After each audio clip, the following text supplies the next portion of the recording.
출애굽기 9장 20절, 21절, 27절, 35절입니다. 출애굽기 9장 20절, 21절, 그리고 27절, 35절. 우리 같이 한번 천천히 읽어보겠습니다. 같이 읽습니다. 바로의 신하들 가운데서 주님의 말씀을 두려워한 사람들은 자기의 종들과 집 짐승들을 집 안으로 피하게 하였다. 그러나 주님의 말씀을 마음에 두지 않는 사람은 자기의 종과 집 짐승을 들에 그대로 내버려 두었다. 27절. 바로가 사람을 보내어 모세와 아론을 불러들였다. 그리고 그들에게 말하였다.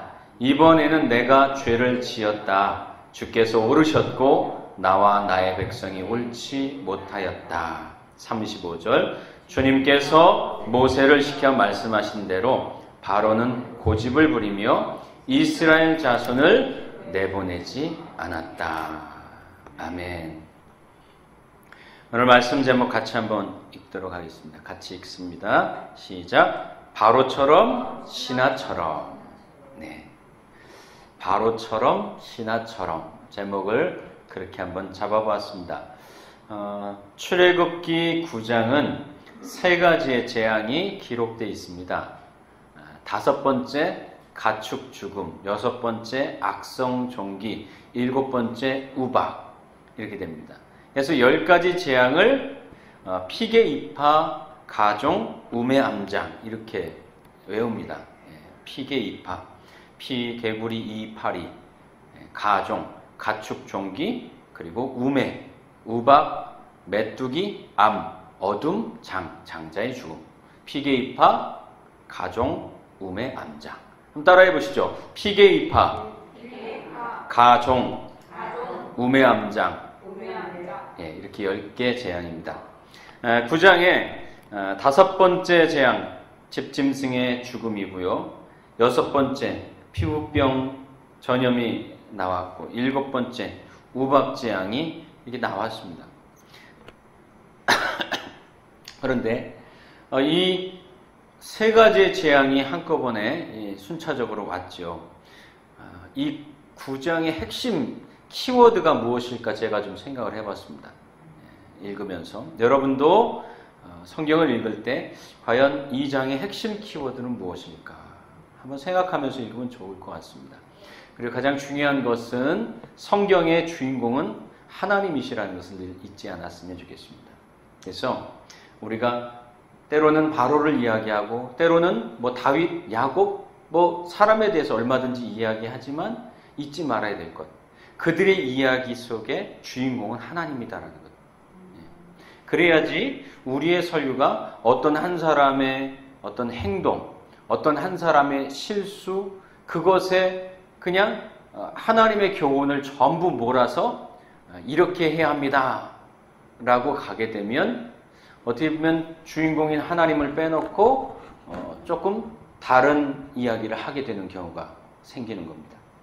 그러니까 우리는 이러한 사람들이 이렇게 했는데 그렇게 한 이유는 하나님의 뜻이 이것이었기 때문이다. 이렇게 가는 것이 가장 성경을 잘 보는 방법입니다.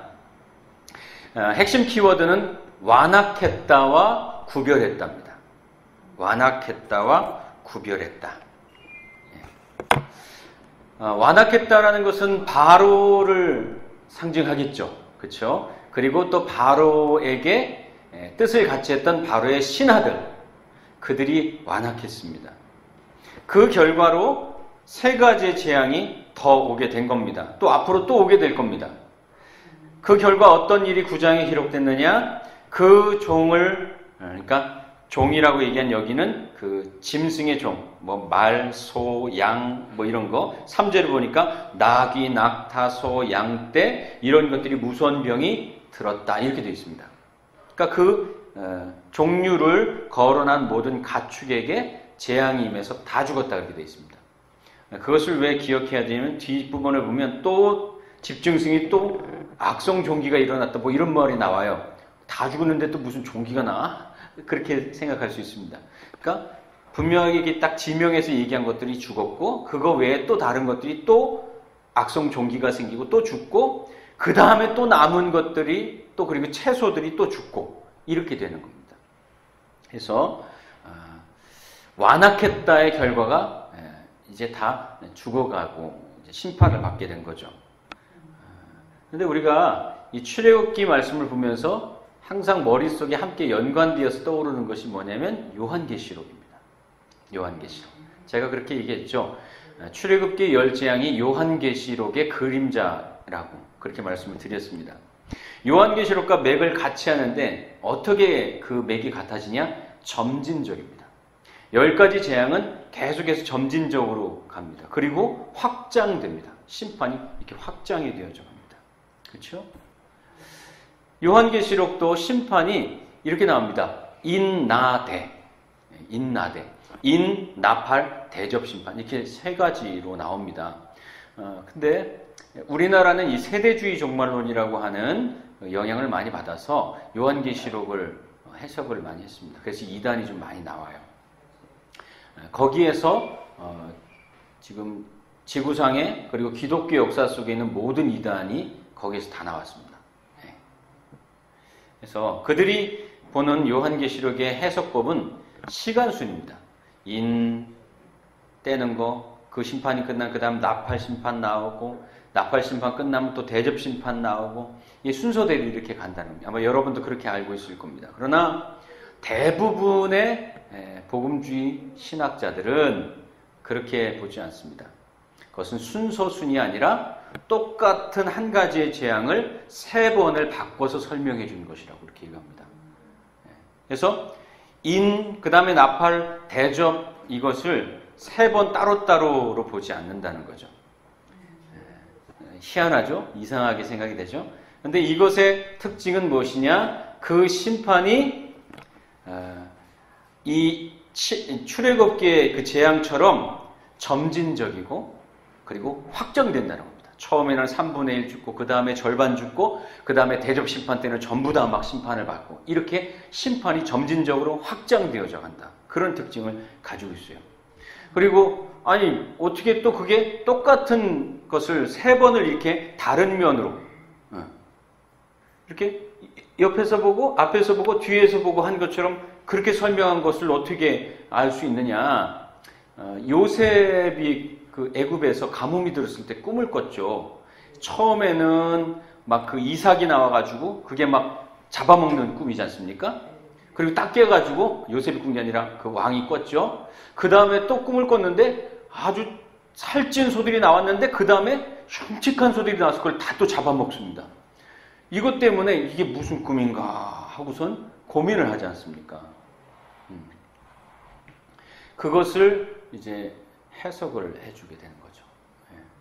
근데 그것이 7년 풍년과 7년 환란, 가뭄 이렇게 되지 않습니까? 근데 2번 꿈을 꿨다고 해서 2번 반복되는 게 아니잖아요. 똑같은 건 이 7년 재앙인데 똑같은 것을 2번 반복해서 해주는 겁니다. 이유는 성경의 반복의 이유는 반드시 온다. 그리고 그것은 반드시 오고 그리고 점점점 그리고 심해지고 무거워진다. 이 뜻입니다. 이 반복의 뜻이에요. 자, 그게 바로 완악했다라고 하는 그 결과고요. 구별했다. 하나님이 고센 땅과 이스라엘 백성을 구별했다 그럽니다. 근데 또 하나 잊지 말아야 될 것이 오늘 20절과 21절을 보면 애굽 사람들 가운데에도 하나님의 말씀을 두려워한 애굽의 신하들은 들에 나가 있는 짐승들과 가축들, 종들을 전부 다 철수시켰습니다. 그런데 하나님 말씀을 별로 마음에 두지 않은 애굽 신하들은 그냥 내부됐어요. 그러니까 다 죽어버립니다. 하늘에서 주먹만한 우박이 떨어지고 그리고 번개가 막 땅을 달리면서 막 훑고 지나가니까 다 죽는 거죠. 그리고 채소도 죽게 되고 이렇게 됩니다. 그래서 구별했다. 마지막 때 성도는 그럼에도 불구하고 이스라엘이 고센 땅에서 구별됐고 또 하나님 말씀을 두려워했던 애굽 신하들이 그 재앙을 피했던 것처럼 구별된다. 이것이 요한계시록과 같은 맥을 가지고 있는 겁니다. 오늘은 애굽인들의 반응에 중요한 포인트가 있는 장입니다. 애굽인들. 거기 그 부분을 놓치지 말아야 됩니다. 바로와 애굽 신앙. 첫 번째, 바로의 반응입니다. 바로의 반응. 27절에 보니까 이렇게 되어 있습니다. 27절에 바로가 사람을 보내서 모세와 아론을 불러들였다. 그리고 그들에게 말하였다. 이번에는 내가 죄를 지었다. 주께서 오르셨고 나와 나의 백성이 옳지 못하였다. 바로가 변했어요. 와, 대단한 일입니다. 바로가 이번에는 내가 범죄했다. 지금까지와는 전혀 다른 혼비백산했습니다. 저 자세로 싹 내려갔습니다. 내가 정말 잘못했다. 미안하다. 지금 다급합니다. 위기의식에 빠졌습니다. 우리는 이 본문을 보면 바로가 회개했나 보다. 큰 변화를 보이고 있다. 그렇게 생각할 수 있습니다. 교만했던 모습이 완전히 바뀌었습니다. 그러나 계속해서 9장의 말씀을 끝까지 보면 바로의 변화를 보고 중요한 것을 깨닫게 됩니다. 그것은 단서로 하나님 앞에 서는 신앙은 혹 변화가 있다 해도 참 신앙이 되지 못한다 하는 겁니다. 단서. 바로가 뭐라고 했습니까? 이번에는 이렇게 말하죠. 이번에는 이라는 그 말이 아주 묘한 말입니다. 내가 잘못하기는 했지만 다는 아니야. 이번에는 내가 잘못했지만 다른 거는 아니야. 이 말이죠. 혹은 반대로도 생각할 수 있습니다. 우리가 하나님 앞에 이번에만 잘 되면 내가 하나님 앞에 충성하고 헌신하고 교회 다니고 헌금도 잘하고 하여튼 하나님 원하시는 거 다 하겠습니다. 이런 거 우리 많이 하지 않습니까? 그게 이번에는입니다. 단서. 물론 그러한 기도를 했던 성경의 인물들도 있습니다.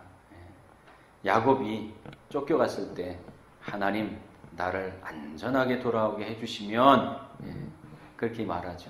그렇죠? 11조도 드리겠고 그렇게 얘기합니다. 야곱이.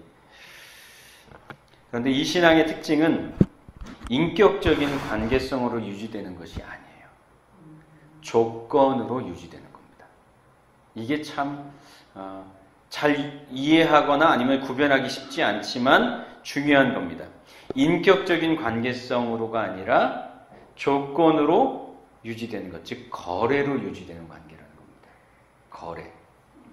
예를 들면 가족이 조건으로 거래 관계로 유지된다고 한다면 여러분 어떨까요? 그거 불행한 겁니다. 가족이 거래 관계라고 한다면. 자녀 양육의 철칙, 얘가 쉬우니까 인격적인 관계로 모여있는 그러한 그 공동체가 사실 가족이 제일 쉽게 예를 들 수 있잖아요. 그래서 자녀 양육의 철칙이 뭡니까? 사랑이지 않습니까? 사랑. 그런데 아기 시절에는 그렇게 예뻤던 아이가 초중고 들어가면 이게 원수로 변하게 됩니다. 그 이유는 첫째, 그놈들이 말을 안 들어요. 그놈들이 말을 안 듣고요. 두 번째는 헌신적인 사랑이었어요. 어릴 때는. 뭘 해도 이쁘고 뭘 해도 내가 도와줘야 될 대상이었어요. 근데 이 아이들이 자라면서 조건부 사랑으로 변하기 시작합니다. 그래서 이번에 무엇 하면 너 자전거 사줄게. 이번에 무엇 하면 너 이거 해줄게. 이번에라고 하는 조건부가 붙기 시작합니다. 아이들이 맞다고 그렇게 얘기를 하네요.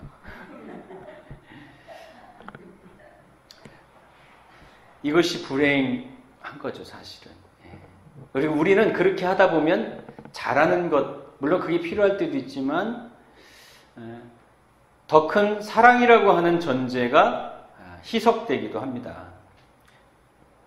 이것이 우리를 정말로 소중한 관계로 나가는 데 있어서 어떻게 보면 걸림 아니면 깨뜨리게 하는 이유가 되는 거죠. 여러분, 하나님과의 인격적인 관계라고 얘기를 합니다. 인격적이다라는 것이 무슨 말인가 사실 잘 이해가 안 가요. 다른 말로 얘기하면 조건 때문에 하나님을 믿는 것이 아니라 하나님이기 때문에 신앙하는 관계. 이게 인격적인 관계다. 어떻게 설명을 해야 될까 제가 참 고민이 됐습니다. 근데 그렇게 그냥 쓰게 되더라고요. 자, 예를 들면 엄마이기 때문에 사랑하는 거예요. 그렇죠? 아빠이기 때문에 따르는 거예요. 자식이기 때문에 그런 거예요. 이것은 조건인 것 같지만 조금 달라요. 돈 때문에라는 조건과 같은 위치에 놓을 수 없습니다. 조건인 것 같기는 한데 조금 달라요. 사뭇 다른 느낌입니다.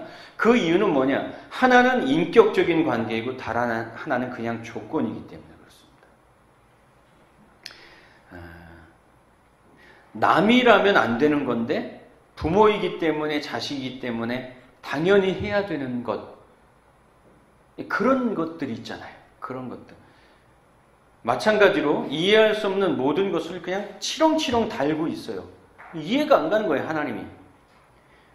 이해가 안 가요. 그런데 그럼에도 불구하고 하나님이기 때문에 그냥 이 자리에 와 있는 사람도 있어요. 이해는 안 가요. 그리고 때로는 인정도 안 돼요. 그런 것들이 내 몸에 치렁치렁 붙어 있어요. 힘들어요. 그것 때문에. 그런데도 하나님이기 때문에 와 있는 거예요. 다른 말로 하면 참아. 제가 제목을 한 3번 바꿨습니다. 제목을 3번 바꿨습니다. 차마 그럴 수 없어서. 그 말이 참 이상한 말이죠. 인간사 마지막 이유가 그건 겁니다. 차마 그럴 수 없어. 이게 마지막 이유예요. 사실은. 진짜 다 안 되는데 차마 그럴 수 없어서. 참다운 신앙의 출발은 그냥 조건이 아닙니다. 인격적 관계로 들어섰을 때 시작됩니다. 나는 여전히 조건에 의해서 신앙생활하는 사람인가? 하나님이기 때문에 이 여정을 걷고 있는가?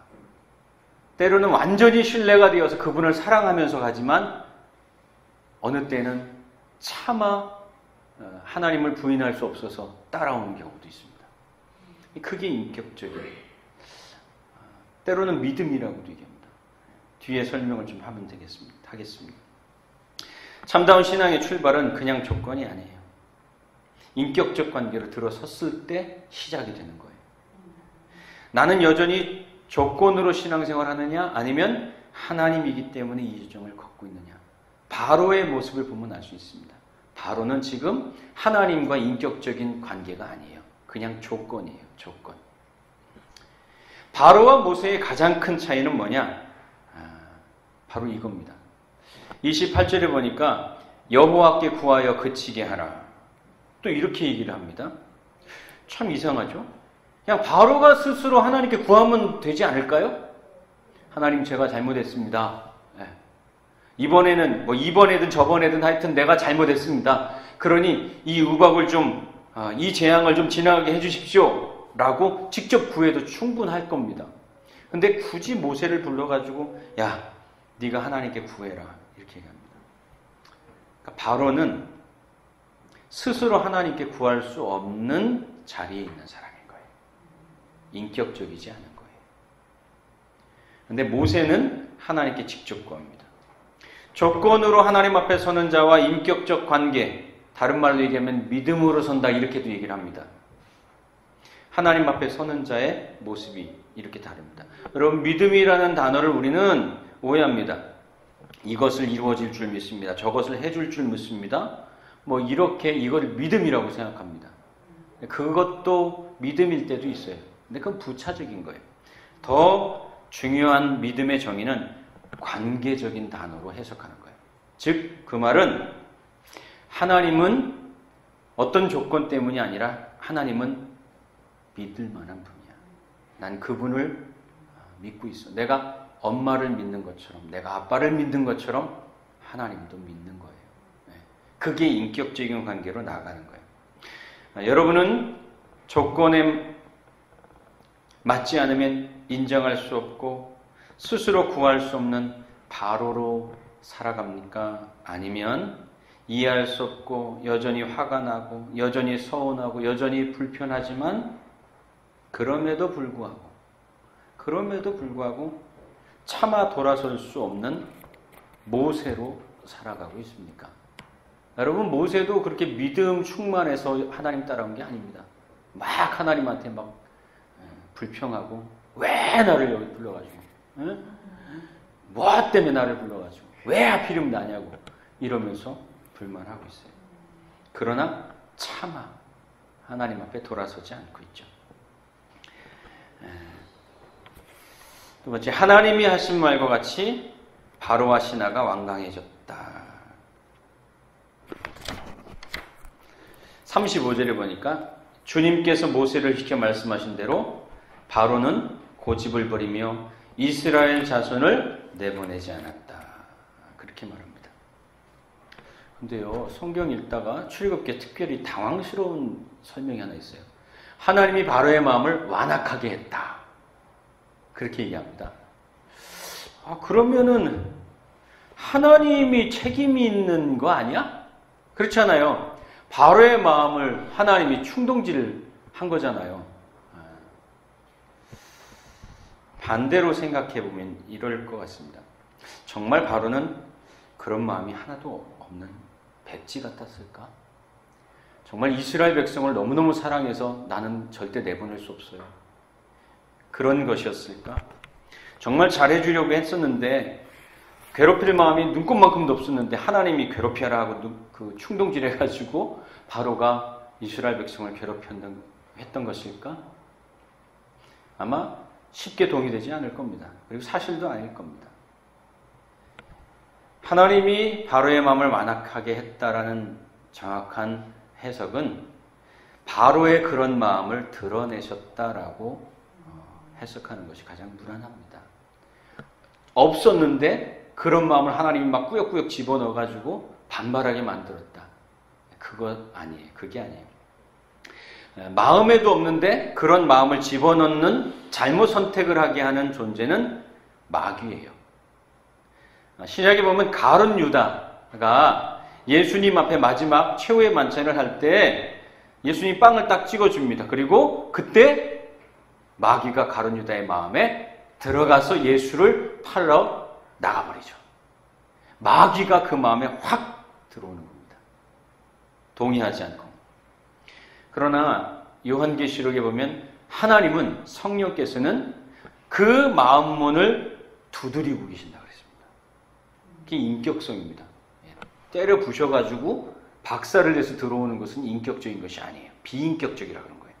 문을 두드리고 열어줄 때를 요구하는 것, 기다리는 것을 인격이라고 얘기합니다. 하나님은 우리 마음문을 두드리신다고 그랬어요. 한 목사님이 이 구절을 보고 평생을 자녀 방에 들어갈 때는 노크를 먼저 하셨다고 합니다. 저도 한때는 그렇게 했는데 사춘기에 들어가면서부터 이제 문을 열기 시작했습니다. 뭐해? 하고서 조심하려고 합니다. 여러분, 하나님은 그 마음을 드러내신 거죠.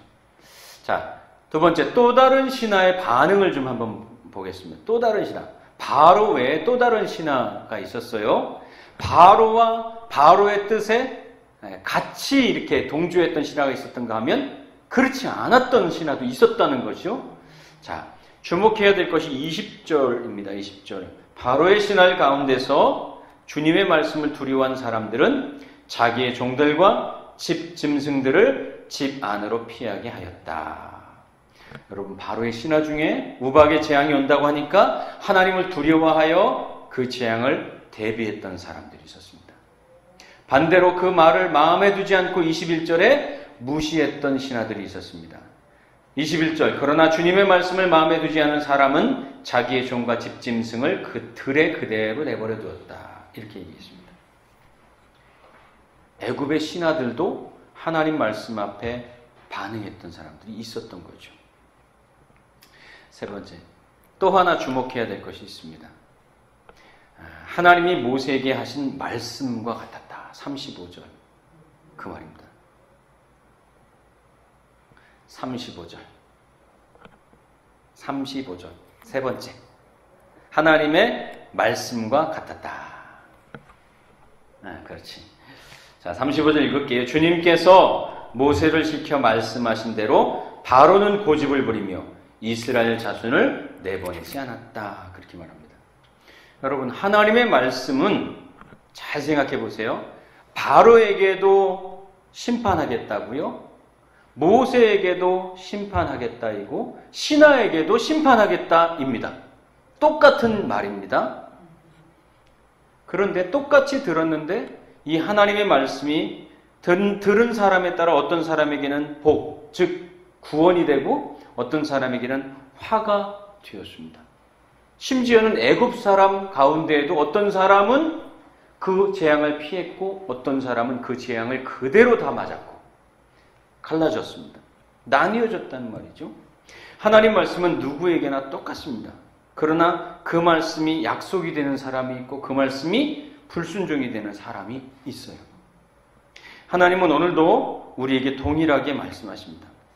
20절과 21절 하나님 말씀을 두려워해서 다 철수시킨 애굽 신하가 있는가 하면 21절 하나님 말씀 뭐라고 하든 말든 상관없어 하고 아예 무시했던 사람들도 있습니다.